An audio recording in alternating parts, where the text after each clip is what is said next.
Richmond Tactical RT30 on an SBR Ruger Brawler. We got some subsonic, just so y'all can hear this out in the real world. This thing is stupid quiet. Ridiculous. Oh yeah. That needs to be our next little competition, is who can knock down like 10 rounds with this thing.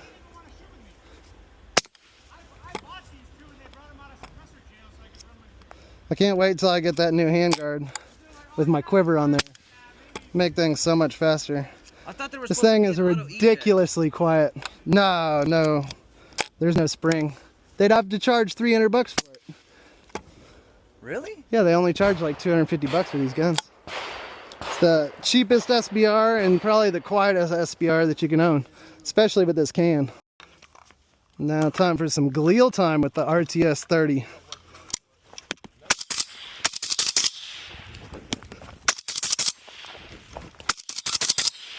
Oh, woo! Zero gas to the face. I'm gonna back this off just so y'all can see some of the gas coming out of the side. Like nothing, dude. Look at that. Look at that. Just eating it up. God, I love that. Helps if I can see. Yeah, everyone says that at first. Nah, I like job security.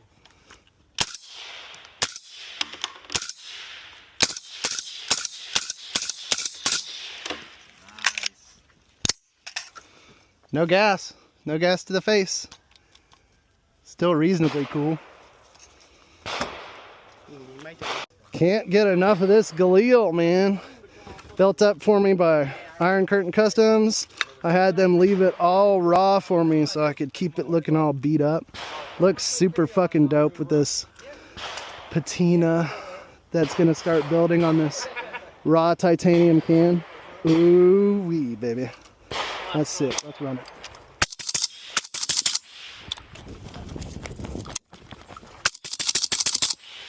Oh, we got no more targets over here. Well, that went quick and clean. No gas, no problems. No choky, no eye watering. I don't look like I just got done crying. Shit's sweet. FRT, yeah baby. Let's do this thing.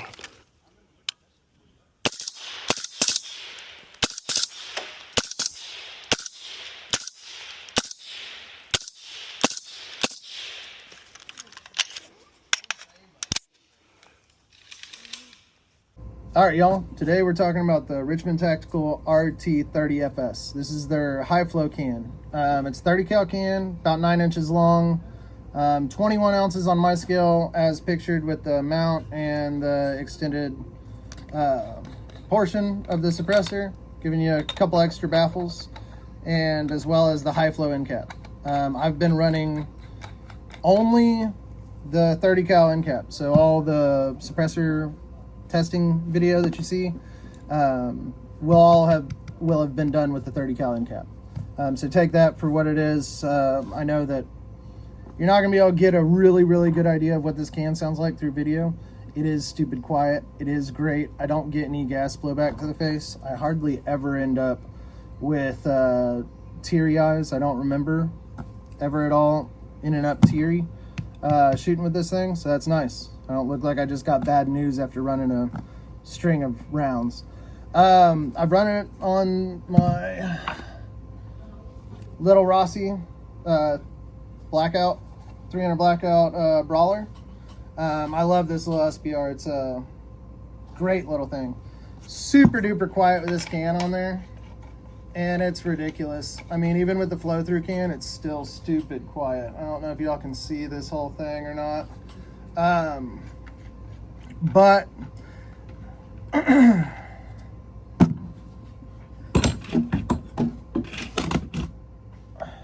these cans are dope. I ran it on my Galil. I ran it on my M Forgery, as you'll see in the video.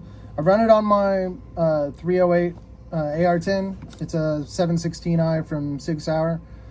Even with its kind of dissipator rifle length gas system, it's still a relatively gassy gun, especially with a traditional baffle stack.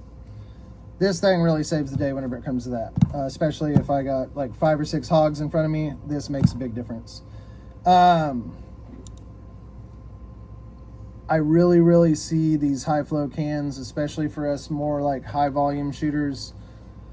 Whenever I go out and shoot, come home, take a shower, do all that kind of stuff, I end up blowing my nose at some point. I always make sure to, because it's like after welding, you get all those black boogers, and I see a lot less black boogers with a high flow can after I'm done shooting.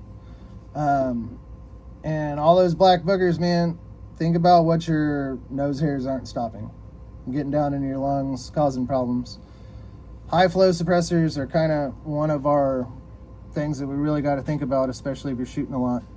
Lead wipes and all that kind of stuff. Got to take care of yourself. We want to be in this world for as long as we can, right?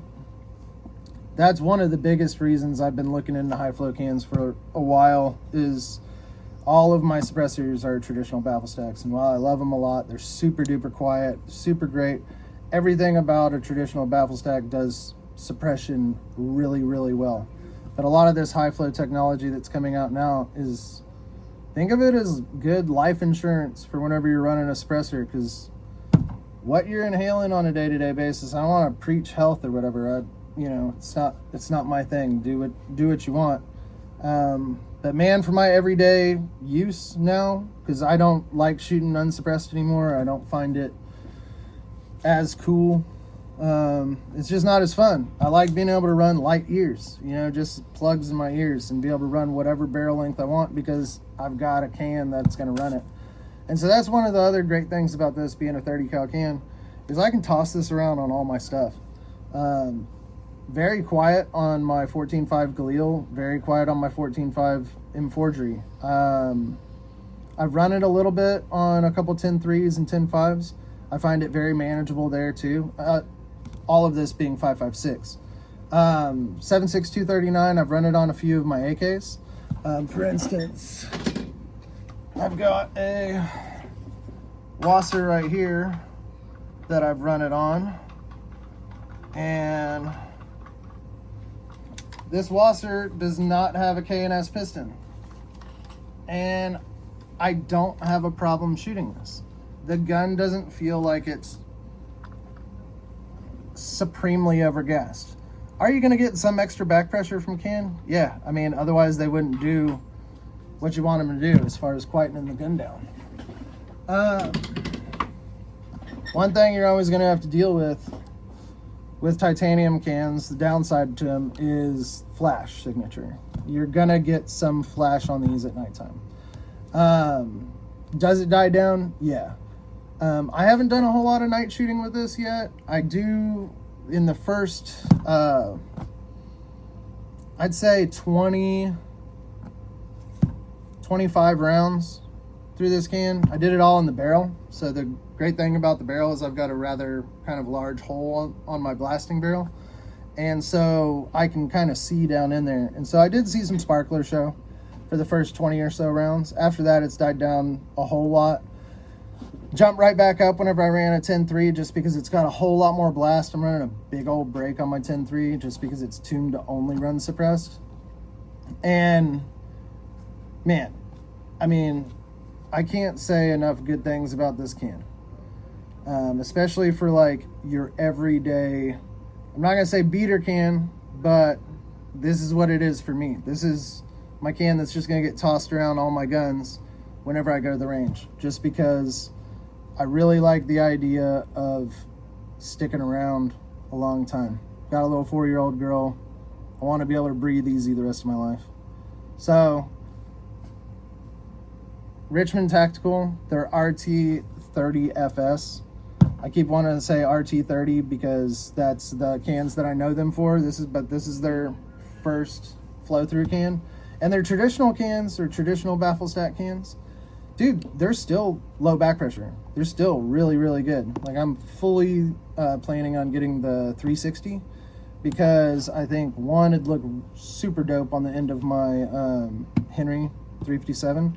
And then, as well, tossing it around on my AR9s, but then being able to move that cannon to my AKs, because with the 360 bore you can get away with a little bit more concentricity issues, and it's kind of common. I got really lucky on that Wasser. It's like dead nuts. But yeah, needless to say, if you're looking at high flow cans, definitely give Richmond Tactical a thought. And then if you're looking to buy one, Jersey Village area, if you live inside Houston, we're over here, Texas Underground Armory, or at least I am as the gunsmith. You need some work done, more than happy to take a look. And then we are a distributor of Richmond Tactical stuff, so we have a good supply of their cans. We have the RT556, the 30, the 360, and then the 45 or the 46, I can't remember what they call it. If you're into AK stuff, we got Davernov stuff. So we got their leather tape. So if you need leather tape inside Houston, swing on by and you can pick it up direct from us, instead of waiting for it to ship out. His shipping's super fast. Dude's a good guy. But gotta go, got customers.